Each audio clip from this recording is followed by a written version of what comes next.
yeni bilgilər əldə edirik və o bilgiləri müəyyən bir zaman çatır ki, sən öz üzərində işləyirsən və bir nöqtədə bilgilərini paylaşmaq istəyi yaranır.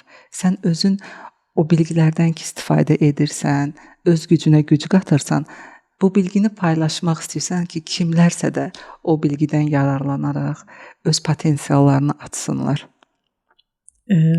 Bunu açmaq elə də asan deyil əslində. Bəli.